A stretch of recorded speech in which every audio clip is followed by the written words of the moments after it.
Nasabi mo na ba, sir? Hindi pa. Babayaran ko naman kayo eh. Kasi sabi nga, nakikiusap nga ako sa inyo, di ba? Sabi ko, babayaran. Kaso nag-report na po ako sa sa barangay po eh. Ma'am, kung gano'n na lang, invite ko na lang kayo sa barangay dito sa San Jose. Ano kayo sinusorte? Anak tao. Pwede naman, tawag tayo Marshall para ano. Gumawa na naman ako. Ay, di, tawagin mo na yung Marshall doon. Kumpay para sa tagumpay. Mukhang magkakabaranggayan nga at nagpatawag na kami ng marsyal ni Botchok.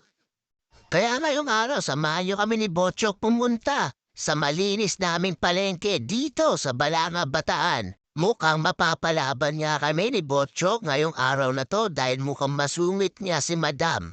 Pero hindi magpapatalo si Coco. Aba, syempre, content ko to. Ako ang bida sa video na to, kaya lahat ng paraan gagawin ko para mapaniwala lang na may utang si Sel. Dito nga sa palengke maraming nakakakilala kay Coco. Pero tahimik muna tayo maglalakad. At syempre may mga pangontra tayo para hindi tayo makilala dito sa palengke. Mahirap ang sitwasyon ko, baka may makakilala at mabuking na prank lang ang gagawin natin. Kaya hindi ko napapatagalin ang video na to, samahan niyo ko kay Madam at papabarangay natin ang asawa niya. Let's go! Dito?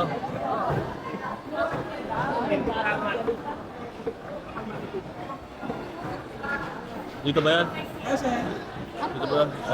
Ay pala, si kayo Sir Ronaldo po. Ako. Kayo po yung Sir. Hindi. May pinili lang siya. Kasi po, kailangan ko po makausap eh. Saan ay may pinili? Papalik na rin po. A few moments later. Ito na pala eh. Sir, good morning. Good morning, sir. Good morning. Ano, nasabi mo na ba, sir? Hindi pa. Babayaran ko naman kayo eh. Hindi naman po pwede yun, sir, kasi tagal-tagal na ho ng utang nyo na yun eh. Kasi sabi nga, nakikiusap nga ako sa inyo, di ba? Sabi ko, babayaran. Paano nyo po siya?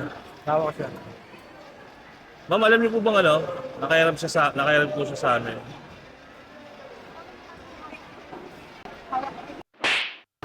Oo nga. Sabi ko, babayaran ko, di ba?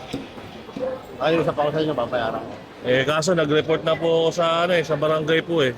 Paano yun? Hindi, nasa 100,000 din po kasi niram niya eh. Hindi ko po alam, ma'am. Basta sa amin po, nangiram na po siya sa online. Tagal na po ko tinahanap eh, sir. Hindi. Sabi ko nga, nakikiusap ako sa inyo, di ba? Sabi ko sa'yo, magbabayad ako. Ano po? Di ba nakikiusap ako sa'yo, sabi ko sa'yo, magbabayad ako. Kaya lang, tagal na kasi sir. Tagal na. 3 buwan na kayo. Kaya nga nagpasama ako dahil kakilala nga daw po yung pwesto nyo rito eh.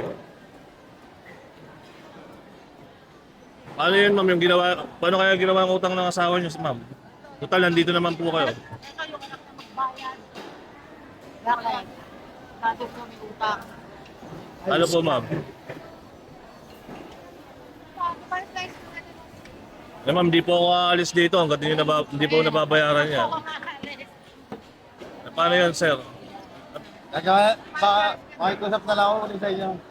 Babayaran ko naman yun. 3 buwan mo na yun sir. Matagal na sir, matagal na. Kumbaga, overdue na kayo eh. Magkano? Basta 100,000 po. Hallelujah. Hallelujah. Ma'am, kung gano'n na lang, invite ko na lang kayo sa barangay dito sa San Jose. Hindi, Birthday nga nito ngayon eh. ano po? Kinuwag niya. Birthday niya po ba ngayon? Hindi, labas naman po sa usap yung birthday po niya ngayon eh. Sa bagay, hindi naman ako may utang sa akin. Hindi, samahan niyo na lang po asawa niyo sa barangay, ma'am. Yun.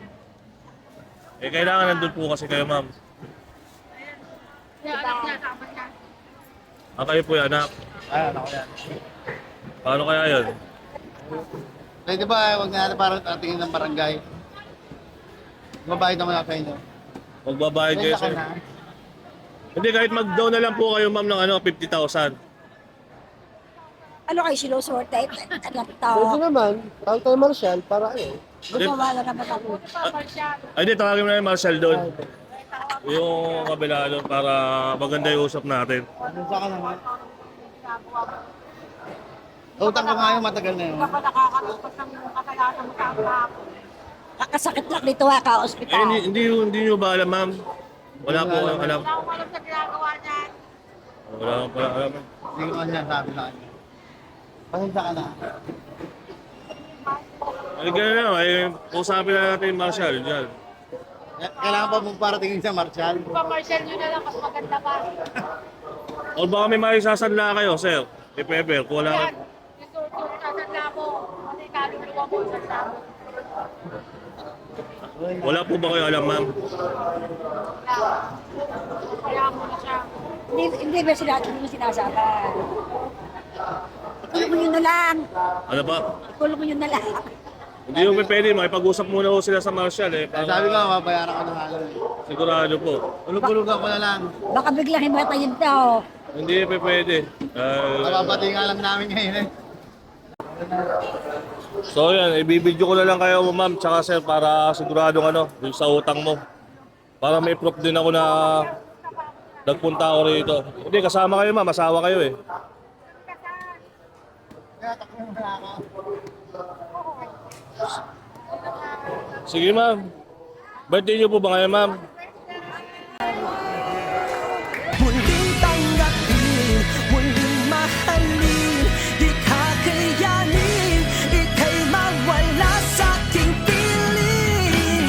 Muling mahalin, ika'y magbalik, magtiwalang muli, muling ibalik ang pag-ibig. Sa video ito, pinapakita lang kung ganong katatag ang kanilang pagmamahalan na natural lang naman nag-aaway sa mag-asawa.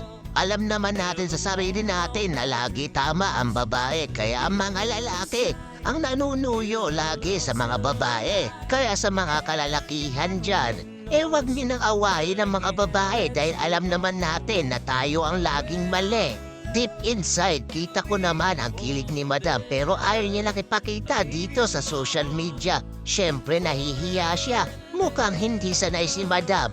Pero yung kilig ng puso niya, alam na alam ko. Sobra ang pagmamahal niya kay Sir. Kaya Sir, magbago ka na para hindi na rin kayo mag-away ni Madam.